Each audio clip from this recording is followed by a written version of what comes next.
So I just want to make it clear, if it was up to me, the healthcare track would have been the first or second day, not today. And Jessica would have been first thing this morning, before me even. But I want to welcome her. A fascinating product, very unique, and groundbreaking, and you're just making big strides. So.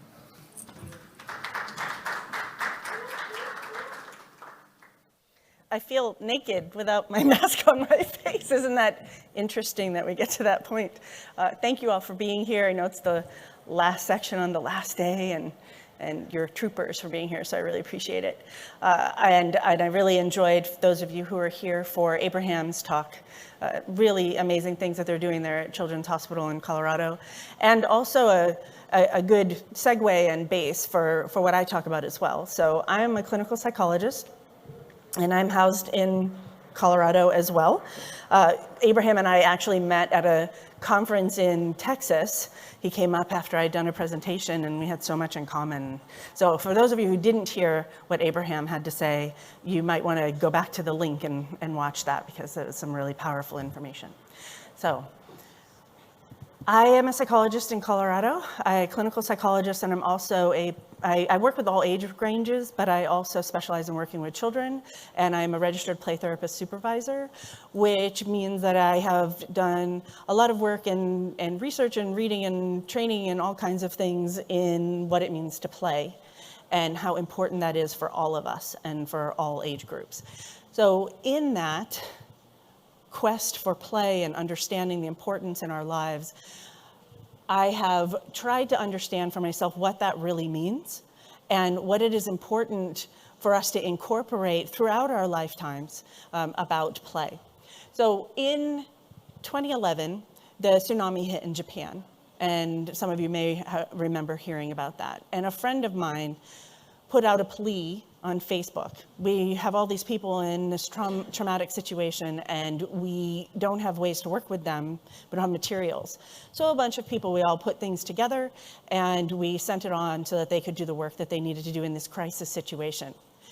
I started to think about the different things that we use in play and how that can alleviate and assist, in particular in traumatic situations, just as Abraham was talking about earlier with the medical exposure and different things that they're doing in the medical environment as well, including traumatic experiences. And in that, I started to think of the different tools we had available to us. And one of the tools that's available in mental health is called the Sandtray. And so for those of you who aren't familiar with it, some of you will be, you're here in the mental health track, so you may be familiar. But for those of you who aren't, it is a projective technique that's been around for about 100 years. So Dr. Margaret Lowenfeld started this after the war. She started to see, in particular children, but this technique can be used with all ages, she started to see people coming in who had difficulties based on the traumas that they had experienced. And so she needed a way to allow people to express their experiences, their emotions, whatever they needed to in a nonverbal capacity. Sometimes we don't have the words to express what we've been going through, but we could draw it, we could create it, we could hear it in music that we listen to. There's all kinds of ways that we connect with things when we have these kinds of experiences. And in this modality, you don't have to speak, but you can, and you create a world that depicts this experience that you've had, and then the therapist can assist with that. So when I heard about all this happening in Japan, I said, Sandtray would be such a powerful modality in this situation. And it is a neutral tool, so different cultures can be ascribed and utilized, different language, everything. But you need to have a wooden tray, sand, and miniatures to put in there so people can create these worlds, and that's a lot of stuff. It's a lot of things to carry around. Then when you think of bringing it from person to person or people coming, there are a lot of logistics to it as well. So I said it needs to be portable, like truly portable, so that you can just, and I'm thinking specifically in crisis at this time, that you can just take it up and go, and you can clean it in between people, and you can go from person to person to person, and that's where the Virtual Sandtray was born, in the base of knowing the importance of play in knowing the importance of being able to work through, process, recreate, abstract what we've experienced, and then the fundamentals and the importance of Sandtray on top of it. So we started out with an iOS version in 2011 and beta tested for years. We've gone through the patent process. Anybody here who's done that, that's a whole lot of fun. So glad to say that's behind me, not in front of me. And then I came home. My husband is the developer. And so I had said to him, I really want to make this thing. And he's like, okay, I'll make this thing. So he makes the iOS version. And then I come home and I say, I really need this in VR. VR is so important and impactful in the way for us to go, and the immersive nature and quality of it all. And just think about it. If we had a tray, like say I had a tray sitting here, I have some separation, right? Because I'm out here and I'm creating what I'm creating. And there's a lot of power and value to that. But then if we add the VR component and the immersive nature of that, now I can create the world and I can interact with it. I can walk right up to, if I had somebody I needed to process something with, I could walk right up to however I've represented them in the tray, and I can now interact with them. I can have a conversation. I can knock them over. I can blow them up if I really wanted to. I can do whatever I need to in that. And so it can be literal, and then it can also be metaphoric, and you can interact in the VR, which, as we all know, I'm preaching to the choir, has amazing and powerful components to it. So, give you a little idea of what you can do with not only virtual Sandtray, but also traditional Sandtrays. You're gathering emotional information, you're gathering psychosocial information. We have a study going on at the University of Alabama at the moment with pediatric burn patients. And just as Abraham was talking about the decrease in the need for pain medications, we also have an increase in compliance with procedures and whatnot. So certainly that applies to a pediatric burn patient's experience. And then on top of it, this also gives the psychosocial and psycho-emotional information that can be really valuable. So while the patient or client is having fun creating this world, the professional that's working with that person can then utilize that information to move their treatment plan forward in whatever way is appropriate. We can understand the client's sense of self, their place in the world, how people interact with each other, how people treat each other, and then we can intervene as appropriate. So it might be that they need to create the world and have it sitting there so that everybody who's involved can have eyes on it and we can understand. We can also intervene. What would happen if this happened, or what would happen if this happened? This is the neutral tool that you would apply a number of different theoretical foundations to, and really it can be used in whatever way you find it to be appropriate. And so for those of you who are not familiar, just that idea of taking the emotions, sorry, I didn't mean to touch my mic, the emotions and the experiences and bringing them out for processing and whatnot. We have in-person abilities and also remote for telehealth. So we have mental health services, clearly with therapists, medical interventions, as we've just been talking about, and then also in educational environments. For telehealth, we have a remote feature, so the client can be elsewhere. I've connected with people. I live in the middle of nowhere in rural Colorado, and I've connected with people in Australia. Giggling back there at me. I've connected with people all over the world and been able to watch them create their tray in real time on my device while they're creating it in their wherever they are as well. So if you can just see here in these different little bubbles, just some of the variety of how this can look. It is multi-layered and multi-dimensional, what you can create. So we have skyboxes that you can change, liquid layers you can change.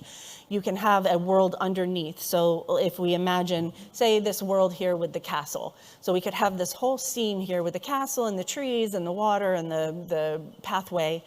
If you tilt the tray down, then you can now look underneath that layer, and you can make a whole world underneath that. And a lot of my clients have utilized to say, this is the parts of me that the world sees, that I put out there into the world. And when you tilt down, this is what I have going on underneath. And so they're able to have that multi-layered depiction. Okay. All right. So here we are in the So Virtual if Sandtray. you just listen virtual and don't want to reality, watch, I move my head and more than we I have cared to, so I landed apologize for that. in an office. We have a coffee table in front of us, a nice little couch, and we're on bookshelves. The idea is that it would feel familiar and comfortable and safe for the client or patient who is going to be going into the program. We also have over to my right here a traditional sand tray This is the setup. scene you where see we have when the you first table, go into the and VR. we have the tray, and then we have the sand, and then we have a couple of different creatures that are already placed in there. With the virtual sand tray, we are operating with a goal of allowing clients or patients, for the user, to be able to take the internal, emotional, and experiential information that they have inside and allow them to place that into the world of the sand tray and have a depiction of that world. They can work through it, they can interact with it. In the traditional sand tray therapy and sand therapies modality, you would be putting it into the tray and moving things around and creating that scene. When we're in the iPad version, we can do the same thing, and we can also have additional features. We can save the tray. In the traditional, when it's done, you have to put that away. In the virtual, you're able to save it, work on it at another time, expand on it, change it, whatever it is that is necessary for that scene. We can also do things like have fire and explosions and blow things up, have different sky boxes and different liquid layer. All that'll make more sense in just a moment. So the idea in the virtual is to take that amazing traditional process that has been around for approximately 100 years, started by Dr. Margaret Lowenfeld, who, by the way, has endorsed and partnered with Virtual Sandtray for having maintained the fundamental tenets of sand therapy that was started by Dr. Margaret Lowenfeld. So that's a pretty exciting thing for us. But just so that we can maintain those important features and expand upon them in these amazing ways. As you all know, in virtual reality, it is an immersive experience that has you feel that you're in that environment and in that world. As right now, I feel like I am in this scene, in this office. When I went to touch the couch, it banged into the doors behind me because my whole everything believes that I'm in this environment. So let's move forward and go ahead into the virtual sand tray. We have our sign-in screen here. In a clinical setting, you would go into either login client or login administrator. For our purposes, I'm going into login administrator. You would put in your username and your password. They're pre-populated for our purposes here, but in clinical use, you would put those in. We're going to go ahead and log in. We have our menu here as well. I'm going to go into play, and then we are in our sand tray. So you can see that dark brown out there, that's that table, just like the one that was to my right. And then we have the sand tray, which is wood, and then we have the sand in the center. I am up above the tray, so I have a good view of my creation, but I can certainly go down to the sand level if I choose to. It's just that for creating, I like to be a little bit above. I can still see my hands for the controllers, and then I have this menu here, and as I move across, I can go ahead and see what each one of these are. I'm going to start with some digging, and we're going to dig down. And I just pull my trigger, move across, and you can see I went down one layer, now I just went down a second layer, and now I'm going to go down a third layer.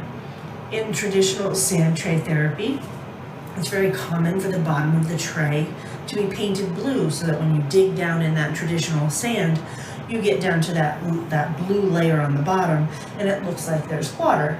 So we have mirrored that here. Dig down a little bit, and you have a little depression in the sand, a little bit of a hole. Dig down those 3 layers, and then you get to that liquid layer. You can also build up the sand, and it's the same idea. 1 layer, then I can go over and go a second layer, and a third layer. You can actually go up 6 layers and down 3 layers. You can also erase. I went too far, I didn't like the shape, whatever it is, and we can go ahead and bring that back to its original level, and the same for what we have built up. We can go into painting. So I choose the paint that I want, and I could fill all the sand in at once with the paint that I've selected, but I want to have some variety in here. So I'm going to go ahead and pull my trigger and wave my hand over the sand, and it will only do the sand. So you can see we have little stepping stones there in the center. Won't do the liquid layer. We have other ways to change that. Probably won't have time for that here in what we're doing today, but just know there are a lot of different features that we won't have time to go over in this very short presentation that I do hope you'll be able to try out very, very soon. All right, so there we go. We've got our sand colored with our green. And I actually want to make this over here into a little bit of a waterfall, just because that makes me happy. I'm going to put some green up at the top there. Okay, great. Now lastly, I'm going to put a little bit of lava on our far corners. Ooh, a little bit there seeped in. It might be taking over. All right, I know all you are watching and probably analyzing me right at this moment, but I'm going to let it all hang out. All right, I'm going to go ahead and stop that. We're going to go into where our models are. So I chose the model feature, and then we can go ahead and grab this little black rectangle down here and move across. So you know the one that's empty here, that's because it's a placeholder. We have some EMDR experts who are building us a fantastic package for EMDR. And so for right now, it is a placeholder, but that will be coming soon. We have over 7,000 3D models that are available. So really your client or patient, whoever the user is, can really just create an amazing world customized for them, for their experience, and for their needs. I'm going to go ahead and put in just a couple of things here. I'm going to put in some dragons. As I said, we have over 7,000 of these models, so they have to be organized in a way that the user can easily find what it is they're looking for. So we're still in the section of the dragons. I'm going to go ahead and put a couple in here. I'm actually going to put 2 of these guys because I'm going to show you how we can blow things up. Maybe a couple of skulls. Okay. Now, I am on the back side of these creatures, right? So I want to go ahead. I'm going to stop just because of time. I only have a minute and 43 seconds left. So just to finish that off, what I had done is I moved to the other side so that we could look at the front of those dragons, and then I was resizing them. So you can make them bigger, smaller, you can move them around, rotate them, you can knock them over, you can have them levitated. And then you can also change the skybox. So you saw that it was nice, billowy white clouds with a blue sky. We can change it to be dark and foreboding, or it can be congruent or incongruent with the scene that is being created. So for instance, if we had rainbows and butterflies and unicorns and all of that happiness on the surface, the background could be foreboding, the liquid layer could be lava, and that's telling you there's some incongruencies there, and that most likely is something that you're going to put together with whatever the clinical information that you have about your client is. I have a number of examples, and I'd be happy to talk with people after we have the presentation, but one in particular that I have permission to share has to do with a young man who came in, and he was a clinical student, so he was learning about clinical psychology, and he came in and was very, very much in his head and intellectualized, and I know what you're going to do, and I know what you're going to say, and I don't know how this is even going to help me, but I'm in here. And I said, okay, so we did some traditional talk therapy trying to get around that, and I said to him, I'm gonna come to you for some expertise. How about you try this tool that I have? Let me see what you think about it. So he goes in and he's creating his tray, and basically you have the tray. He separated it down the middle with a digging down and created like a little river there and put lava in it. And I went, okay, we've already started. We got lava and nothing else. One side, very idyllic, beautiful house, and trees and plants and puppies and a boy and a girl and little kids, and then two adult men figures. And then on the other side was death and lava and skeletons and skulls and trees that had fallen over and all this destruction.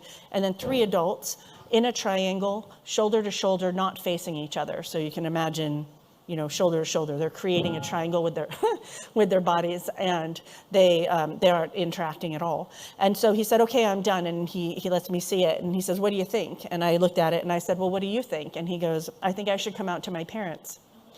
And because he had been living with them, he hadn't told them that he was gay. He had this whole life that he wanted to live. And yet he wasn't opening the doors to any of that, didn't have the conversations. And this let him know that, you know, there's a separation here, and that this is an important step for him to take, and then we work together about how to do that. So that's an adult version, adult example. I certainly have more, like I said, happy to talk with you either later, or if everyone's taken off, then feel free to contact me.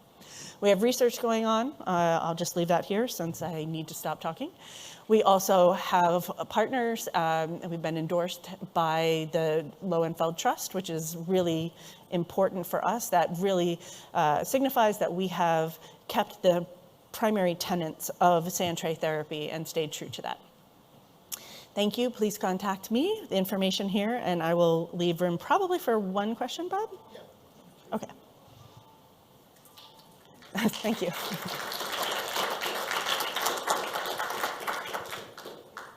Yes.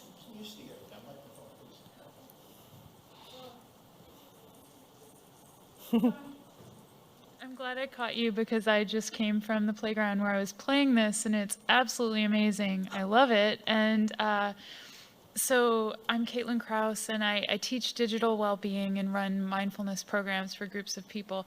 I was just curious, Jessica, do you have goals to make this a shared social experience? Are you thinking that it could be more therapeutic to have it be individual? You know, what do you think would be like the dream next steps for what you've created? So the dream next steps is really to have it as part of a suite of services that is provided to medical environments and mental health environments and educational.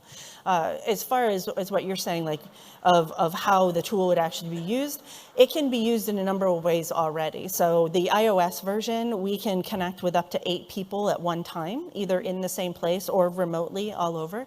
So you can have group therapy, obviously education, supervision, things like that. So the control of the tray can be given person to person, so everyone can contribute to the same tray. So there's one. And then as far as individual work, I don't know if this answers what you're asking, but even within the session with a client and a therapist or whoever the professional is, that each one can contribute to that tray as well. So it can be individual, very separate, I'm doing my own thing and someone's just witnessing, or it can be collaborative.